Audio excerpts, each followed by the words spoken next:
Bem-vindos ao primeiro Jiu-Jitsu for Life. Meu nome é Léo Rodrigues, estou aqui com meu amigo Matheus Silveira, doutor Matheus Silveira. É um prazer estar aqui com você, Léo, nesse podcast. E a ideia nossa é agregar o jiu-jitsu aí, tanto da parte da saúde e performance, e também um pouco da história de cada um. Muito bem, a gente está aqui para falar de jiu-jitsu, falar do que a gente gosta, falar, né? Porque vocês já perceberam que eu falo muito. E hoje a gente tem um convidado especial nesse primeiro episódio, que é o nosso querido Marcos Scooby, Marcos Vinícius Siqueira, conhecido como Scooby. Bem-vindo. Exato, obrigado galera, um prazer estar aqui com vocês, ainda mais sendo o primeiro convidado. Espero que seja um bate-papo que agregue a todos aí e vamos lá, vamos ver, conversar bastante aí sobre minha carreira dentro do jiu-jitsu, minha carreira dentro do esporte. Além da parte profissional também, a parte profissional como atleta, também faço a parte profissional como professor e sempre buscando alta performance em todas as áreas da minha vida, então acho que vai agregar bastante esse bate-papo aí. Muito bem, vamos fazer um pequeno resumo aqui de que é o Scooby hoje, 2023. Você está aí na faixa preta já no terceiro ano, correto? Terceiro ano de faixa preta. Terceiro ano de faixa preta, já acumulou alguns títulos na faixa preta, fora o que você acumulou na faixa colorida, foi campeão mundial em todas, né? Pan-americano em todas, brasileiro em todas, colorida. Na faixa preta você foi campeão pan-americano, brasileiro e pódio do mundial.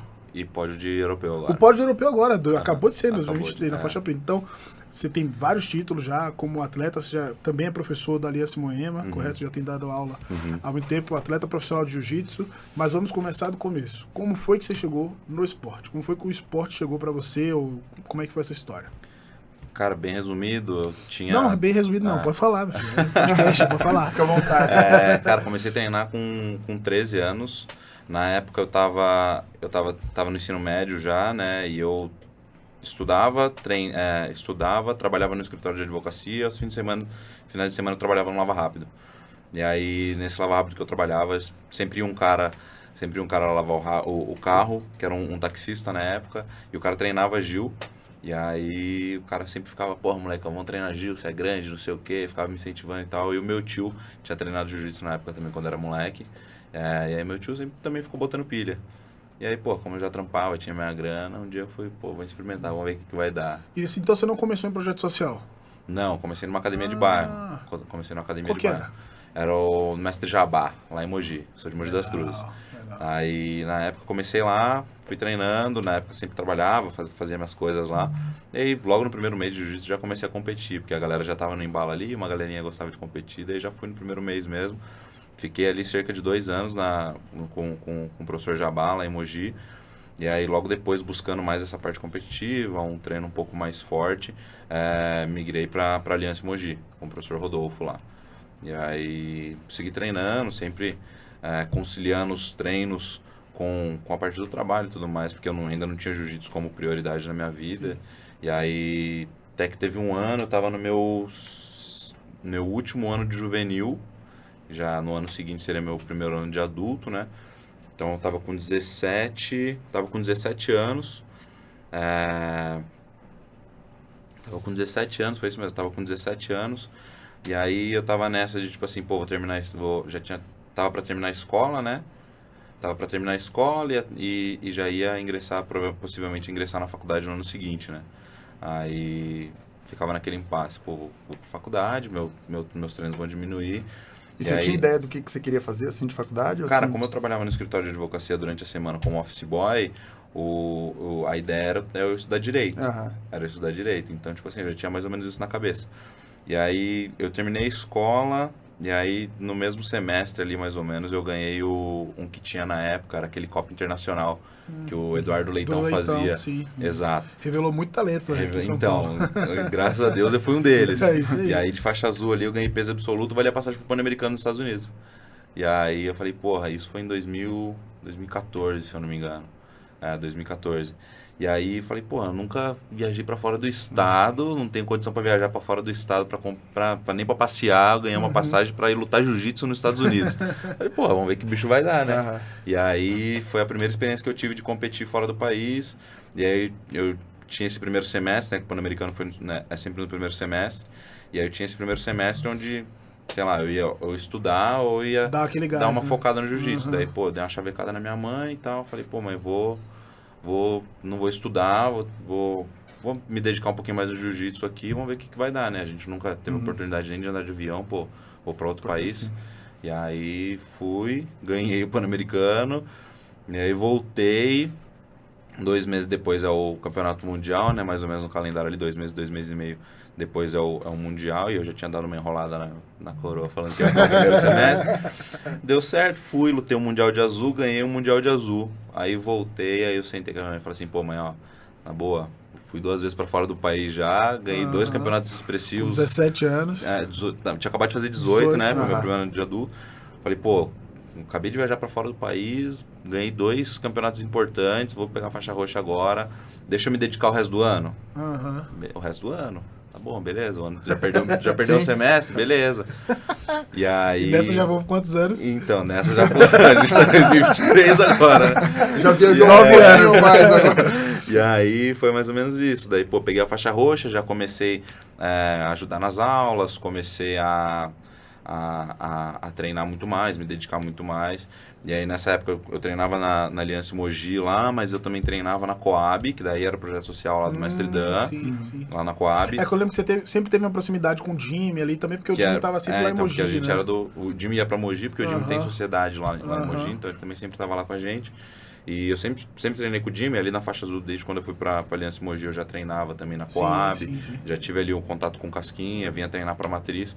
Aí de faixa roxa já comecei a ter muito mais esse contato, treinava na Coab, treinava na Matriz, treinava no Casquinha, treinava em Mogi, então eu sempre ficava conciliando, porque eu sou de Mogi das Cruzes, mas vinha pra São Paulo. Então era 2 horas e meia pra vir, pra treinar, 2 horas e meia pra voltar, passava o dia na função. E aí de roxa, daí as coisas foram acontecendo também. Pô, de roxa eu ganhei Pan-Americano, fechei um Mundial com o Trator. No segundo Mundial eu fiquei em terceiro, daí depois peguei a marrom, primeiro ano de marrom. Eu fiquei terceiro na categoria e terceiro no absoluto do Mundial. Perdi a final da categoria a semifinal da categoria pro Bones e a semifinal do absoluto pro Kainan. E aí depois em 2019... eu ganhei Pan Brasileiro Mundial de Marrom. E aí depois pegar a faixa preta ali no final, logo no segundo semestre de 2019. E em 2018, nessa brincadeira, você me atropelou também no meio do caminho. É verdade, em 2018 a gente lutou. Eu lembro disso, cara. Verdade, a gente lutou, foi o quê? Curitiba? Curitiba, eu tava, pô, você sabe aquele campeonato, Matheus? Você tá empolgadão, você chega Geralmente, bem na final. geralmente é esse que a gente se Você chega bem na final, pô, eu falei, tô confiante. Aí encontrei o Scooby na final, a confiança ficou lá em Curitiba. Ficou lá em Curitiba. Não, foi legal. Não, foi legal, foi uma experiência bacana. E aí, cara, daí a chave mesmo virou, assim, pra mim, logo depois da faixa preta, que é o que normalmente acontece, né, quando a gente chega no nível profissional. E aí, infelizmente, eu tive, um período parado na faixa preta, que foi período de pandemia, muita gente ficou parado também. Foi logo quando você pegou. Eu peguei a faixa preta, então, eu ganhei o Mundial de 2019, Pan Brasileiro Mundial de Marrom. Naquele embalo. O Brasileiro Mundial foi campeão peso e vice absoluto, então, cheguei no mais alto nível da faixa. Peguei a faixa preta, daí no final de 2019 aproveitei que o nome deu uma parecida boa e eu acabei ficando um tempo fora dando seminário. Então eu fiquei um mês no Chile, depois fiquei um mês em outro país, fui ficando em alguns países assim para dar seminário, até porque eu não sem patrocínio, sem nenhuma academia para dar aula nem nada, falei, preciso E a forma como o atleta faz o dinheiro, como né? um atleta faz o dinheiro. Então, assim, na época eu ainda morava com a minha mãe, 2 irmãos, eu precisava ajudar minha mãe dentro de casa também. Então, foi desse jeito. Daí entrou pandemia, acabei ficando 2020 sem competir, 2021 não pude ir pro Mundial, porque também o Mundial foi no final do ano. Tinha aquele lance, tinha que fazer quarentena, 14 Exato, dias. E, tipo assim, tava sem trabalhar, sem academia direito. Ficar um mês fora. E, sem grana. Falei, não vai dar certo. E aí, no final de 2021, acabei competindo no Brasileiro. Aí ganhei o Brasileiro, na verdade, na época eu fechei com o Eric, né? Na época era aliança era juntas equipes ainda. E aí, isso foi em 2020, não, 2021, 2021, né? outubro de 2021. Aí 2022, ano passado, foi que falei, preciso me embalar agora de fato começou pra mim, aí eu coloquei na minha cabeça que pra mim seria o primeiro ano de faixa preta, e aí no caso é onde eu teria que aparecer de fato no cenário do jiu-jitsu porque eu sabia que das faixas coloridas é só um processo que você precisa para chegar na faixa preta e o que vale realmente é na faixa preta. E aí foi que em 2022 comecei a lutar muito Open, ganhei bastante Open peso absoluto, Pan-Americano fui campeão, brasileiro fiquei em terceiro na categoria e vice-campeão absoluto. Daí no Mundial eu fiquei em terceiro no Mundial e, pô, voltando do Mundial, eu pensei comigo, falei, pô, não posso parar de trabalhar, preciso continuar correndo atrás. É onde, pô, me embalei em mais alguns Opens, ganhei Open peso absoluto, continuei competindo em alguns campeonatos. Fez luta grandes. casada, lutou BJJ Stars, Fiz luta casada. luta da noite. Verdade, né? a gente ganhou a luta da noite. Sim. Depois, no Uma evento do BJJ guerra. Stars, a gente ganhou como luta do ano. É. Então, foi bem legal. E aí, no meio desse processo todo, em 2021, eu recebi o convite para ser head coach na Aliança Moema. Então, meio que quando logo nesse processo da faixa preta, que é o que a gente fala, que chega o nível profissional e é onde a gente realmente vira a chave, né? Foi onde as coisas começaram a acontecer para mim.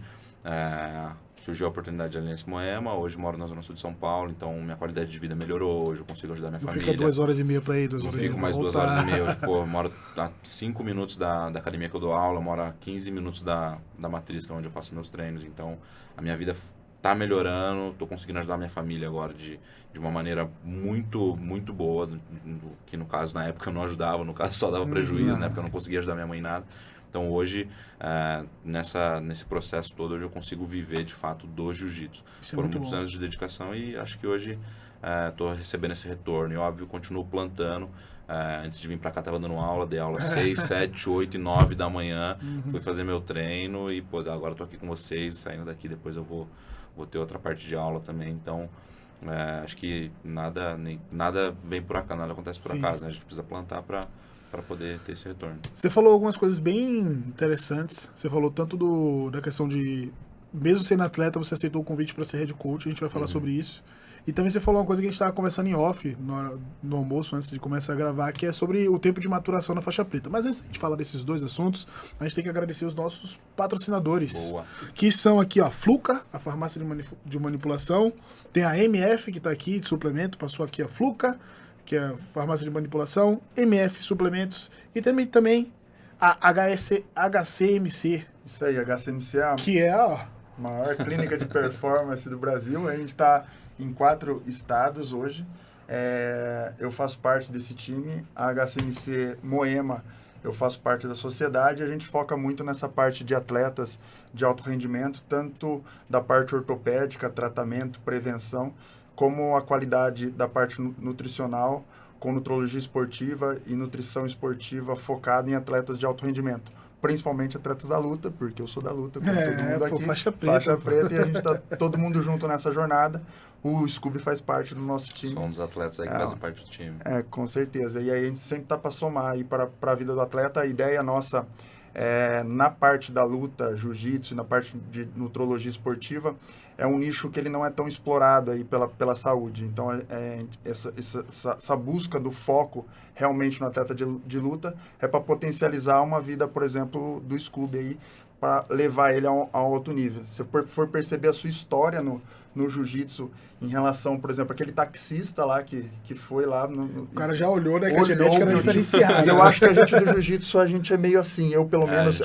Principalmente eu que sou ortopedista, eu começo, eu vejo uma pessoa e falo, pô, esse cara ia se dar bem no tatame, aquele cara ia se dar bem no tatame. O jiu-jitsu surpreende, porque ele é para todos, ele é adaptativo para todos, e ele muda realmente a vida das pessoas. Tanto os atletas de alto rendimento, como o robista também. Assim como eu sou um robista, já competi, mas eu percebo assim, a mudança da vida, principalmente em relação à parte profissional e familiar, que o jiu-jitsu leva e agrega. E a gente, como médico, a gente está aí para somar nesse time. Muito bem.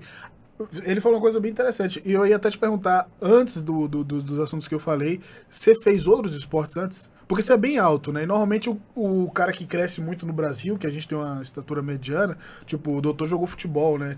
Isso, sério, né? E você praticou alguma outra coisa antes ou já foi direto pro jiu-jitsu? Cara, eu fiz taekwondo quando era moleque, assim, mas... foi bem por acaso, assim. Pô, coisa de Deus mesmo, a genética. Você tinha aptidão para outro esporte? Você jogava bola bem ou era meia boca? Cara, jogava bola bem. O cara que fala que jogava bola bem, eu que era goleiro, né? Eu era goleiro. Mas, pô, cheguei a jogar bola um tempo ali, mas era coisa de moleque também. Era faz parte do Brasil, querendo ou não. Pô, jogava com a molecada, cheguei a jogar nos times, assim, da cidade e tudo mais, mas, pô, e você sério. Vê como foi legal aquilo que você falou, né? Você ganhou um evento que foi... Às vezes uma casualidade do seu professor, você nem sabia qual tipo de evento que provavelmente aquele evento ia trazer para você, mas um evento virou sua chave ali para você viajar, e aquilo ali começou a mudar a sua vida. Por isso é importante também a participação do professor ou de quem está assessorando, mentor, tipo, dar aquela chave, ó, vai nesse aqui, vamos por esse lado aqui, ver, identificar aí na vida do atleta e do... A figura do professor é demais, né, cara? Se o cara não tem um bom professor no começo ali, se o professor for vaidoso, o cara atrapalha a vida, né? Mas a gente tá falando desse período de maturação na faixa preta. Pô, você tá no 3º ano, agora que você tá sentindo, assim, né? Teve bons resultados, boas performances, mas agora que você tá com aquela confiança, o que você entende disso, assim? Você ainda tem muito que melhorar? Qual é a sua visão do assunto? Cara, tem muito que melhorar, Acho que essa faz muito parte de mim, acho que faz muita parte do competidor também, essa busca pela evolução constante, né? A gente está sempre nessa busca, porque a gente sabe que o resultado de hoje não significa que amanhã você vai ter o mesmo resultado, que você vai conseguir a mesma medalha de ouro, você foi campeão mundial esse ano, no ano seguinte você vai ser também. Então a gente está sempre buscando evoluir cada vez mais. Então eu sei que eu tenho muita coisa para melhorar, a gente tem daqui a um tempo brasileiro mundial, e eu sei que assim como eu, nenhum dos outros atletas que competiram no ano passado vão estar no mesmo nível. Vai estar sempre todo mundo com um pouquinho acima da régua, né? Então, acho que é o que a gente sempre busca. Você foi campeão mundial em todas as faixas, né? A gente estava comentando isso, que às vezes o cara que foi campeão mundial de marrom, ele até chega bagunçando ali na preta, né? Não chega mal, chega bem, né? Diferente de um cara que nunca foi campeão mundial na marrom. Mas nem sempre o cara vai de primeira. Nem sempre, né? Às vezes dá. Pô, a gente tem geralmente ele tá se unindo com um monte que fez esse mesmo projeto há 2, 3 anos. Que ganharam também na marrom, a grande maioria ali. Exatamente. Mas essa questão de você poder tentar, né? Então, você tá amadurecendo na idade, o cara vai ficando mais forte, quer queira ou quer não queira. E também você tem que controlar o seu emocional. Você aprende. Pô, o cara que foi campeão mundial, meu, não é um negócio. Não é. Fácil, não, tá ali na pirâmide, tá ali, pô, não sei quantas mil pessoas te assistindo, todo mundo gritando, aquela pressão, pô. Sair de onde saiu, sair lá de Mogi, fazer todo esse corre, todo esse background. O cara, pô, foi campeão mundial na Azul, juvenil, já é. O cara é campeão mundial de marrom hoje, o nível tá muito próximo da preta. Mas aí você vê, você passa pra preta, você diz, não, peraí. Não é bem assim. Peraí, exato. Então, na faixa preta entra muito disso. Você vê que são... a experiência, a parte mental é que conta muito na faixa preta. Se você chegar ali, você pode ser o cara mais técnico. Eu conheço muitos caras que pode ser muito mais técnico do que o cara que já foi campeão mundial. Só que por que ele não chega? A experiência, o nervosismo, o autocontrole, a parte mental, na competição é que vai contar no dia. Então você pode ser o cara mais com refinamento técnico ali, mais absurdo que tem. Mas você chega ali e travar, meu irmão, você chega ali e piscar na hora errada, você vai tomar. Então, assim, acho que conta muito essa experiência. E você, assim, você observando, fazendo uma autoavaliação, o que você acha que mais mudou do Scooby 2019, campeão mundial na marrom, para o primeiro mundial, tipo, 2022, que foi um bom tempo, né? 3 anos, assim, de intervalo. O que é que mudou no Scooby, assim, em tudo, no jiu-jitsu, na pessoa? Cara, acho que muito a maturidade. Depois que eu passei a gerenciar a academia, a ter o contato com mais pessoas, a dar muito mais aulas, acho que eu amadureci muito mais, porque eu tive que estudar muito mais jiu-jitsu, eu tive que me empenhar muito mais em prol do jiu-jitsu e, cara, eu fiquei muito mais maduro e muito mais consciente de tudo que estava acontecendo. E muitas das vezes eu entrava para lutar e pensava em mostrar para as pessoas que, cara, eu tô aqui, eu preciso mostrar que eu sou bom, eu preciso mostrar que eu sou campeão. Cara, hoje eu tô ali, eu tipo assim, eu não preciso mostrar para ninguém. Eu tô ali por mim mesmo, sabe? Eu sei tudo que eu já passei, tudo que eu já construí, tudo que eu tô construindo, eu sei tudo que pode acontecer ainda na minha vida. Então, tipo, acho que tudo que eu passo no dia a dia é muito pior do que eu vou passar ali naquele momento, sabe? Então, não é nada mais que me abala, então eu não deixo aquela pressão mais tomar tanta conta, assim, né? Porque é um nervosismo muito grande, de fato, você tá no principal evento do mundo, você tá, você tá na maior vitrine do esporte. Então acho que mais não é o que toma conta de mim ali naquele momento, não. Então... E aí você acha que tem a ver com o fato, você até falou um pouco na resposta, de ser head coach, né? Acho que quando o cara só é atleta, tem muita gente que se dá bem e o cara só cuida. Mas a gente vê a maioria dos que estão se dando bem, a gente tá todo mundo comentando do Tainan agora e tal.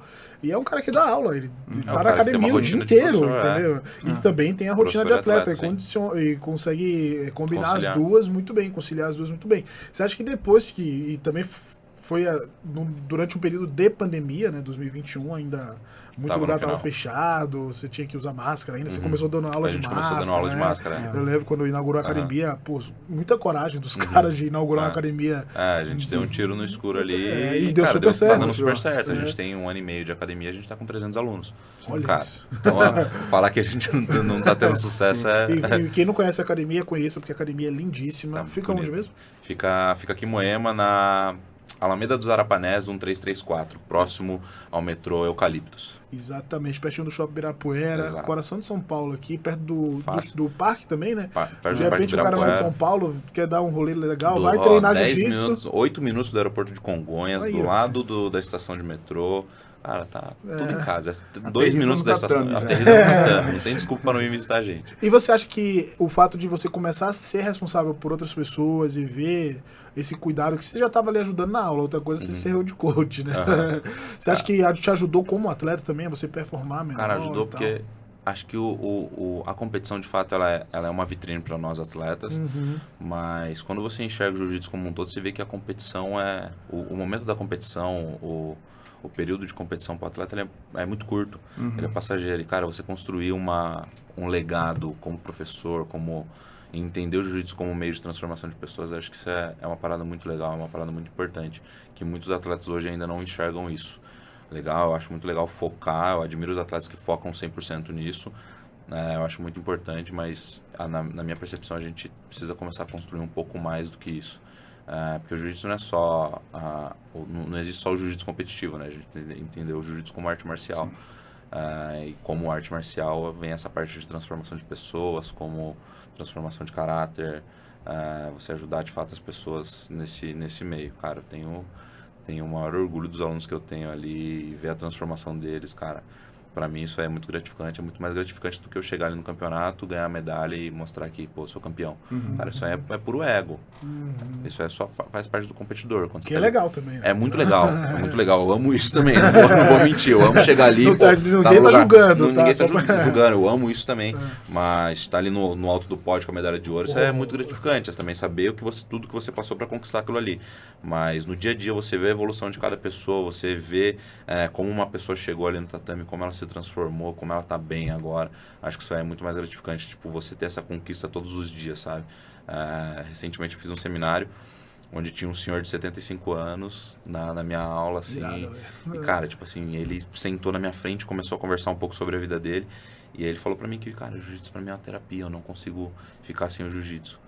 Eu não consigo ficar sem jiu-jitsu. Aqui é onde eu venho, onde eu esqueço todos os meus problemas, onde eu esqueço tudo que já aconteceu na minha vida, eu consigo ficar aqui, eu tô numa paz e tudo mais. E, cara, isso é jiu-jitsu. Aí você foi pra ensinar e aprendeu, né? Exato, eu fui pra ensinar e aprendi. E, cara, você vê aquele senhor de 75 anos, e a hora que ele saiu do tatame, que ele colocou a roupinha dele, você vê que era um senhor franzininho, um senhor fraquinho, mas a hora que ele tava no tatame de kimono, parecia uma armadura, ele tava gigante, sorriso de orelha a orelha. Então fala, cara, isso é o jiu-jitsu pra mim, sabe? Sim. Então, eu amo a parte competitiva, mas eu também tô amando todo esse processo de transformação de pessoas, sabe? E eu acho que a perspectiva de futuro pro atleta também muda, né? Porque aqui no Brasil a gente... o esporte, ele não é ingrato.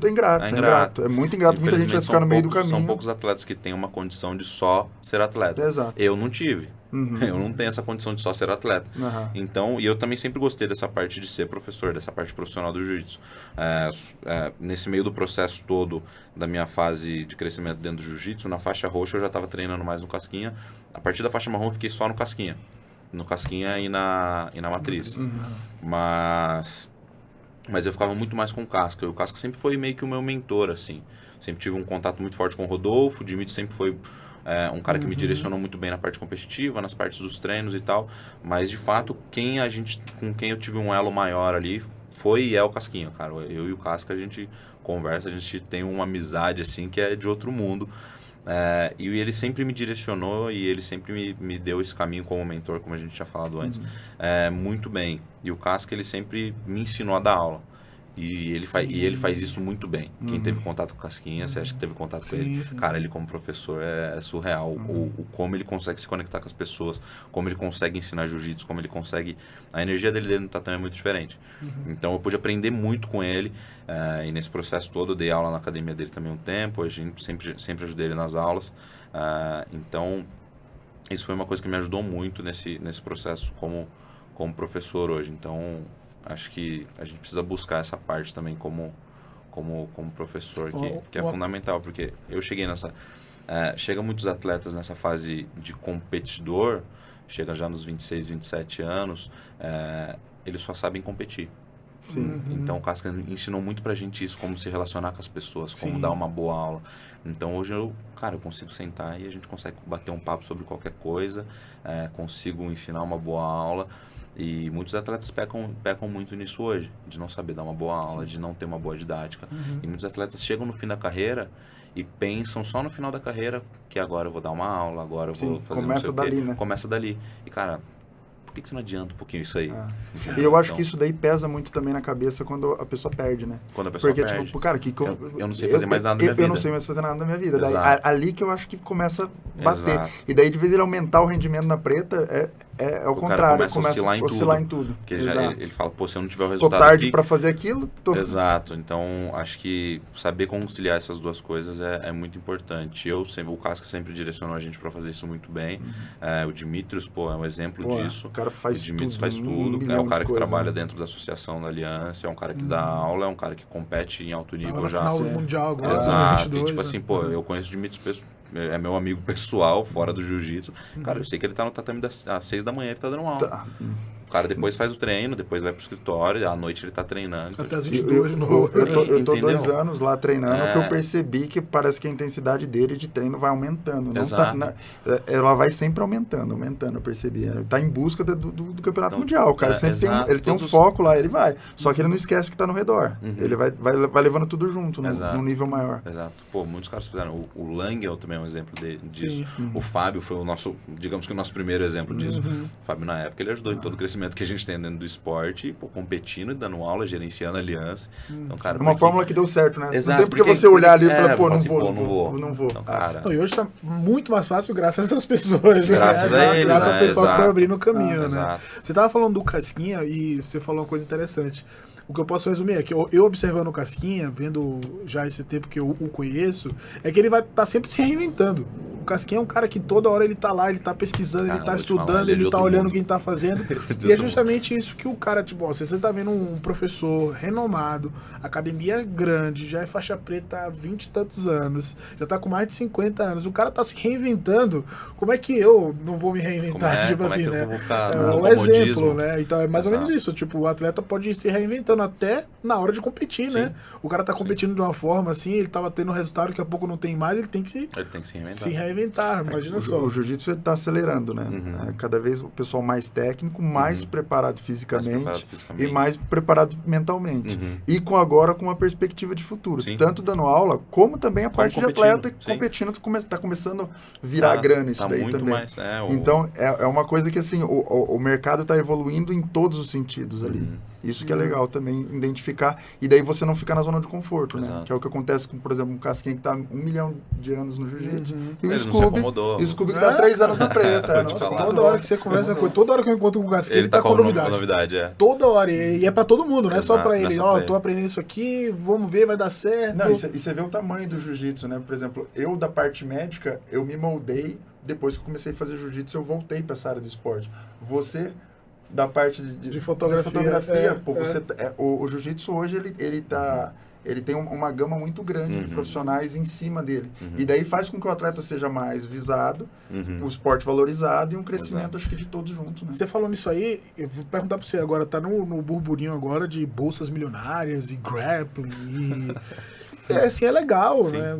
A gente vê isso aí, a evolução do esporte, mas não é só isso, né? Não é tão simples assim, né? Só pagar o atleta, né? O que você entende disso aí? É bom o atleta ganhar bem, mas tem toda uma indústria que tem que correr junto, né? Qual é a tua visão desse assunto? Que falou, eu me lembrei disso aí, cara.